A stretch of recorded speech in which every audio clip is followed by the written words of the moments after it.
Hi divers, welcome back to another day. இன்னைக்கு ஐஷுக்கு கொஞ்சம் பர்சனல் ஒர்க் இருந்ததுனால அவங்க இன்னைக்கு பிரேக் எடுத்திருக்காங்க. ஸோ இன்னைக்கு ஃபுல் டேவி நான் தான் ஆக்கிரமிச்சுக்க போகிறேன். ஃபர்ஸ்ட் நான் ஸ்டார்ட் பண்ணதே லால தான். எல்எல்பி சாப்டர் நாங்கள் ஆல்ரெடி முடிச்சு டெஸ்ட் எழுதி கம்ப்ளீட் பண்ணிட்டோம். பட் ஸ்டில் எடுத்து வச்சு ரீகால் பண்ணிட்டுருந்தேன். டெஸ்ட் சீரிஸ் நாங்கள் இண்டிவிஜுவல் சாப்டர்ஸ் தான் பர்ச்சேஸ் பண்ணியிருந்தோம். இன்னைக்கு அதில் நான் இன்கம் டேக்ஸில் ரெசிடென்ஷியல் ஸ்டேட்டஸ் சாப்டர் தான் டெஸ்ட் எழுதி கம்ப்ளீட் பண்ணேன். அதாவது ஒரு நாளைக்கு 24 ஹவர்ஸ் தான் இருக்குன்னா இவங்கெல்லாம் பக்கத்து நாள்லேருந்து 1 மணி நேரம் கடன் வாங்கி 25 ஹவர்ஸாக உட்காந்து படிக்கக்கூடிய ஆளுங்க. அவ்வளோ பிஸி ஸ்கெட்யூலில் கொஞ்ச நேரம் டைம் கொடுத்து எங்கள் கூடலாம் பேசிகிட்டு இருந்தாங்க.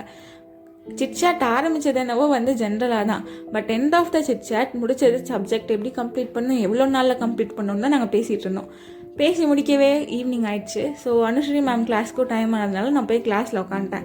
அந்த அன்றைக்கி கிளாஸை கம்ப்ளீட் பண்ணிட்டு கிளாஸில் என்ன கான்செப்ட்ஸ் பார்த்தனோ அதை உட்காந்து ஒர்க் அவுட் பண்ணிட்டேன். பிகாஸ் அந்தந்த அன்றைக்கே முடிக்கும் போது அவ்வளோவா டவுட்ஸ் இருக்காது. நான் அதை முடிக்கவே நாளும் முடிஞ்சிருச்சு. ஸோ அவ்வளோதான். Until the next video, Tata.